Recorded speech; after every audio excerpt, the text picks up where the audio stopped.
Hi, I'm Melody Hilton, and I invite you to join my conversation with Lynn Taylor of Taylor Protocols as we talk about a business culture that will dismantle fear, but also how we can gain personal victory over our deepest fears. Listen all the way to the end because this interview is pure gold.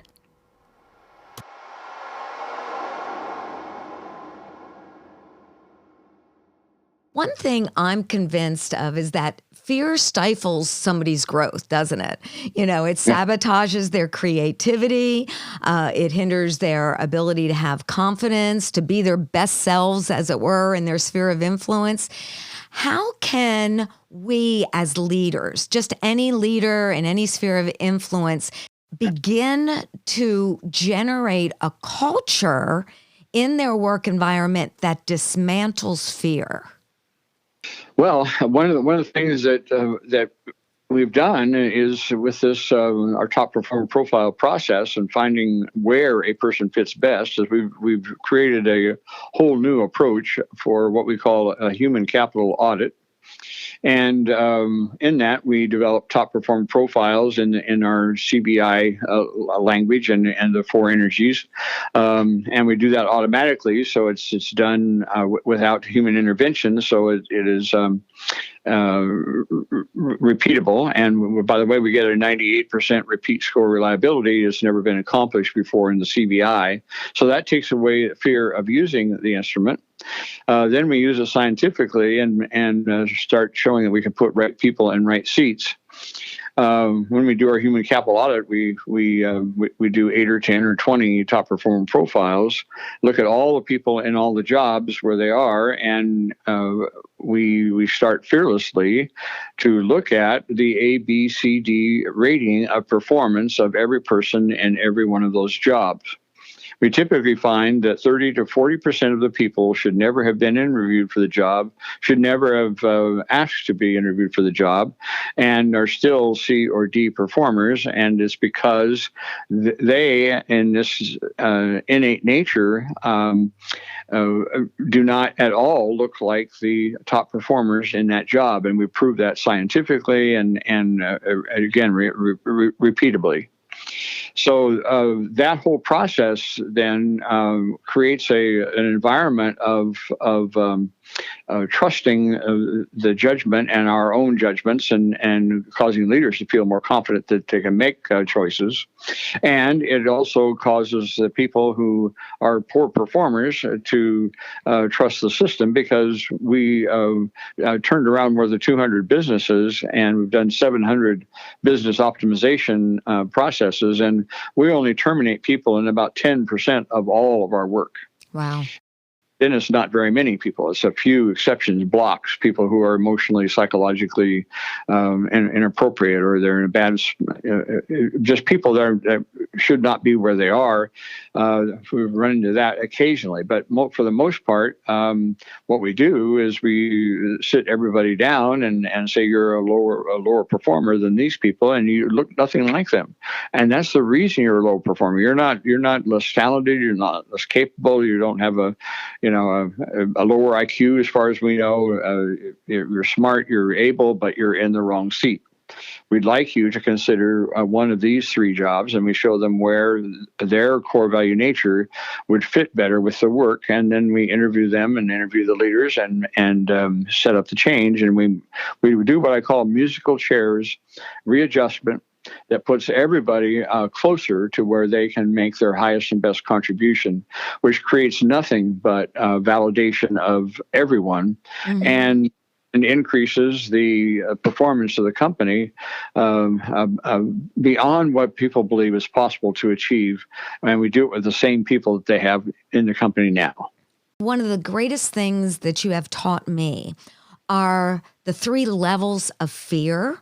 Could you talk about how a person can overcome fear? Yes, in fact, that's wonderful. It's a wonderful question, Melody, and it's been a key part of my own personal what I call my salvation. It's been a key part of my reclamation of Lynn Taylor. So yes, Melody, my adult life process has been to invert or convert the fear into a wake-up call. So I've learned that in order for us to claim our innate, unchanging nature, we have to use the wake-up calls that exist in our Homo sapien creature adapted personality survival mechanism. And that's how we have gotten to be where we are, but it's all been unconscious wherever we are. It's been unconscious development. But there are some things that are there that if we use them, we can lift ourselves in consciousness. And the single most important element in us is that fear mechanism.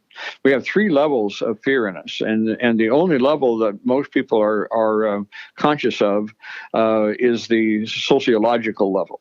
And that's where I become angry at you, and you become angry at me, and one of us offends the other, and then the other offends that person back, and we end up in a situation that sometimes ends relationships. It always ends the value of the relationship at the moment. It always destroys the thing that could be happening between the 2 people. So the first secret is to become aware of the fear, and it comes out in anxieties. I get an anxiety that I'm talking to someone and they're resisting me, they're pushing back, they're getting offended, they're interrupting, and I'm starting to be anxious. And what is that anxiety? I start talking faster. I start talking maybe a little more loudly. I try to diffuse, and then I try to overcome, and I try everything I know how to do to bring it back, and I'm failing. And what happens is that the energy that I'm trying to be is being assaulted, and I'm losing my ability to stay in that energy and be a contributor. I'm now going to shift back into my adapted personality fight or flight syndrome, and I'm going to work to survive here better than anybody else around me. I'm taking the prime charge of the creature to make sure I preserve my life.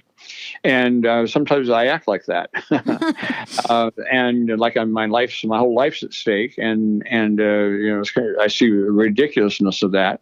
But that sociological fear then is something we've learned to map, and we've learned to map that by asking the same question over and over again about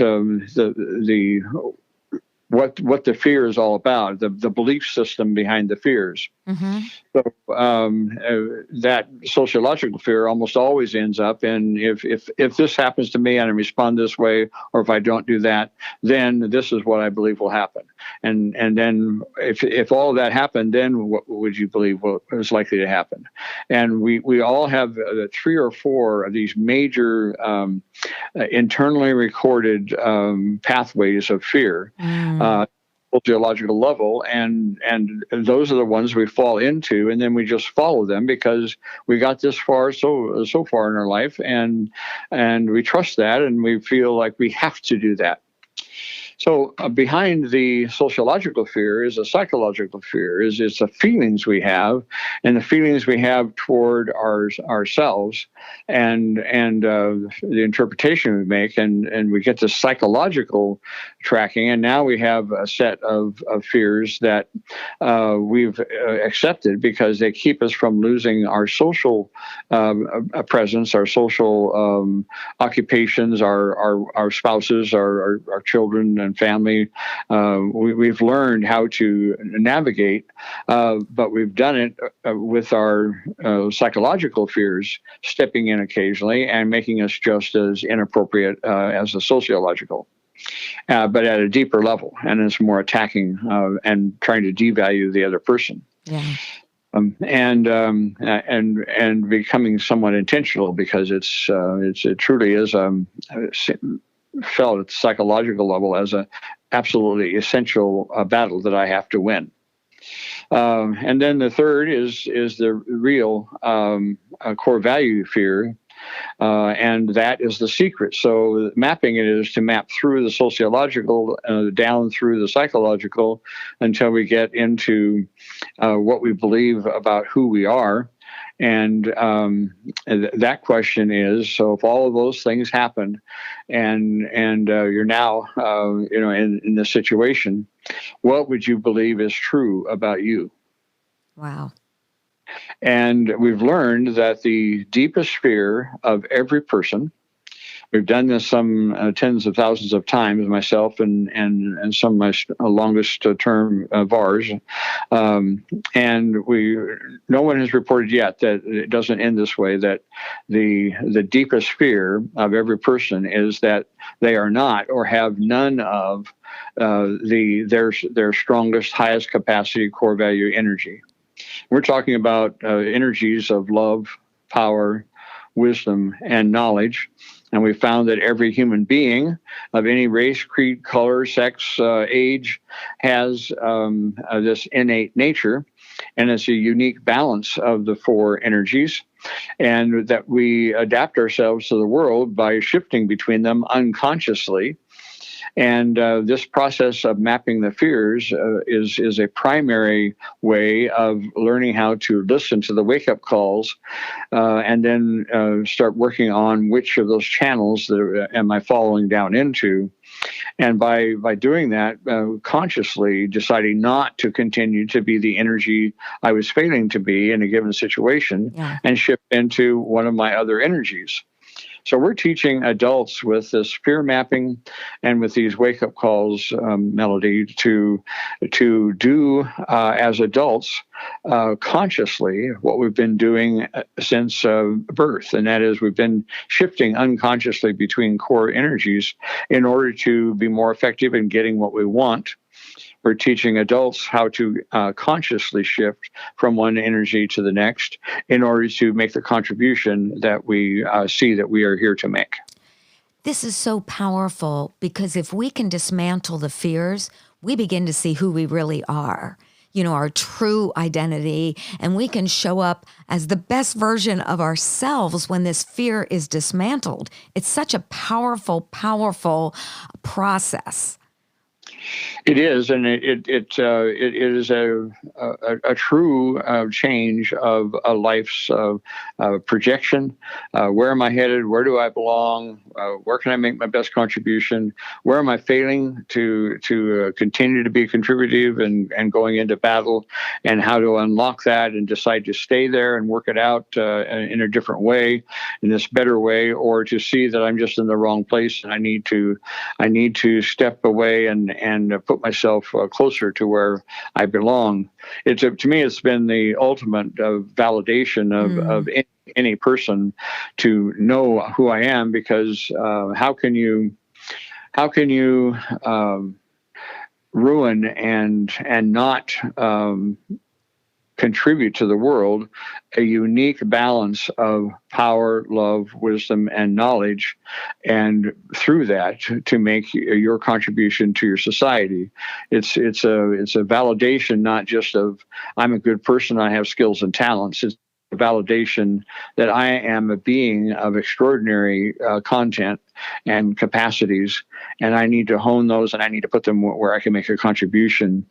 So it's not just a validation, but it's what I call a lifting up. It lifts a person into a place where how can I not do something more with this? My simple statement, Melody, is show me who I am, and I will do something wonderful with my life. Oh, I love that.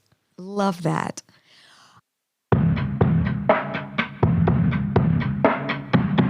I want to thank you for listening and encourage you to become a part of the Stop Devaluation movement. Be sure to like and follow #StopDevaluation on social media Subscribe to the YouTube channel and visit stopdevaluation.com for more information and free resources. You can help spread the movement by sharing with others, leaving a review on Apple Podcasts, and most of all, by living a courageous lifestyle of using your power for good. Go out and value someone today. Your life matters, and you can make the world a better place. One word, one choice, one action of validation at a time.